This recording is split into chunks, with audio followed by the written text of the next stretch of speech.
कौन थे त्रैलंग स्वामी? एक समय की बात है।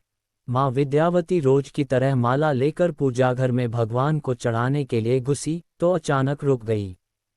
देखा कि सफ़ेद रोशनी से जगमगा रहा था पूजाघर, पर वह ये सोचने लगी कि आखिर इतनी शाम को ये रोशनी आ कहाँ से रही थी। पूजा घर में विद्यावती का सबसे छोटा बेटा शिवनाथ पहले से ही बैठा था। एक अनजान डर से विद्यावती कांप उठी। तभी उसने देखा कि शिवलिंग से एक रोशनी निकलकर शिवनाथ के ऊपर पड़ रही है। इसी रोशनी के उजाले में छोटा शिवनाथ निश्चिंत भाव से खेल रहा था। अचानक हवा का एक तेज झोंका आया और हाथ में मौजूद फूलों की माला उड़कर बालक शिवनाथ के पैरों पर आ पड़ी।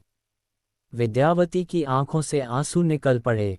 वह समझ गईं, उनकी संतान शिवनाथ के शरीर में साक्षात ईश्वर का वास है। यही बालक शिवनाथ आगे चलकर महायोगी त्रैलंग स्वामी कहलाया, जिसने संसार की सारी मोहमाया के साथ कपड़ों तक का त्याग कर दिया, क्योंकि शरीर की लाज ढकने तक के लिए उसे कपड़ों की जरूरत नहीं रह गई थी।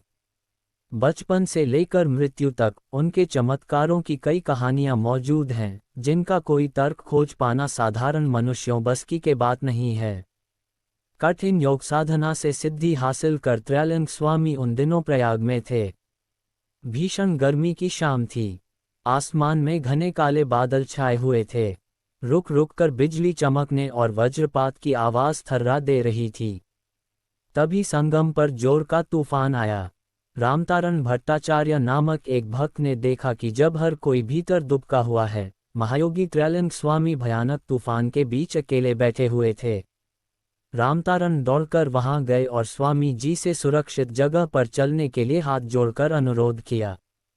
त्रैलंग स्वामी ने मुस्कराते हुए कहा, मेरी बात छोड़ो, उस नाव को देखो, डूबने से बचने के लिए किस तरह संघर्ष कर रही है। रामतारण भट्टाचार्य ने देखा कि यात्रियों से भरी एक नाव नदी के बीच हिचकोले खा रही थी और किसी भी पल डूब सकती थी, और हुआ भी यही। आंधी के एक तेज झोंके ने सचमुच यात्रियों समेत नाव को डुबो दिया। बेबस यात्रियों की चीख पुकार बादलों की गर्जना और हवा के झोंकों के शोर में खो गई। रामतारण से ये दृश्य सहन नहीं हुआ। दोनों हाथों से मुंह ढके हुए, कुछ करने की गुहार लगाते हुए वह स्वामी जी के चरणों में गिर पड़े। लेकिन स्वामी जी तो वहां थे ही नहीं। कहाँ गायब हो गए पल भर में। रामतारण बाबू को कुछ समझ में नहीं आ रहा था कि क्या करें। वह पागलों की तरह घाट की ओर दौड़े। घाट के पास पहुंचकर वह अवाक रह गए।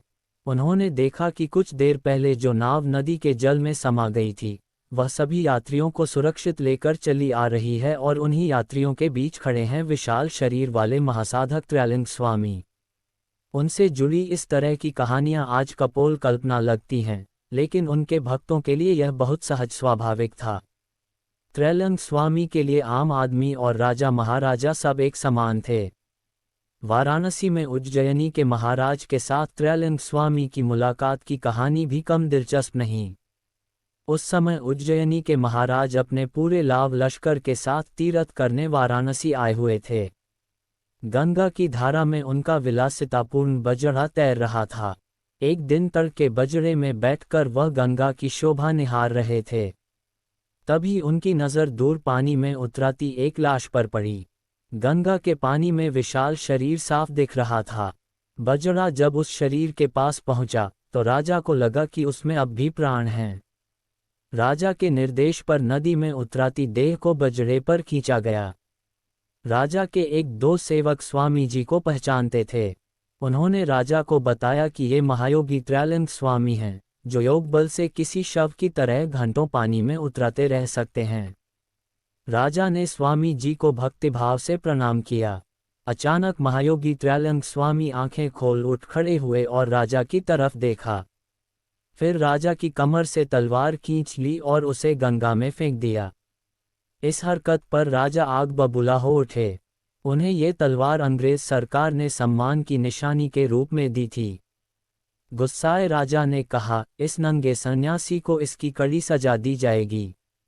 ये सुनकर योगी किसी बच्चे की तरह खिलखिलाकर हंस उठे। पलक झपकते ही वह गंगा में कूद पड़े और हूबहू एक जैसी दो तलवारें लेकर हाजिर हुए। राजा से कहा, इनमें से जो तेरी तलवार है उसे उठा ले। राजा हैरत में पड़ गए। बहुत कोशिश के बाद भी वह अपनी तलवार पहचान नहीं पा रहे थे। ठहाका लगाकर हंस रहे त्रैलंग स्वामी ने असली तलवार राजा के हाथ में रखते हुए नकली तलवार पानी में फेंक दी। फिर बोले, जान ले, इस पृथ्वी पर तेरा कुछ भी अपना नहीं है, इसलिए यहाँ इंसान के लिए अहंकार करने जैसा कुछ भी नहीं। अपनी बात पूरी करने के बाद त्रैलंग स्वामी ने हंसते हंसते गंगा में छलांग लगा दी। गंगा की तेज धारा उन्हें बहाकर कहीं और ले गई, किसी और चमत्कारिक कहानी के लिए।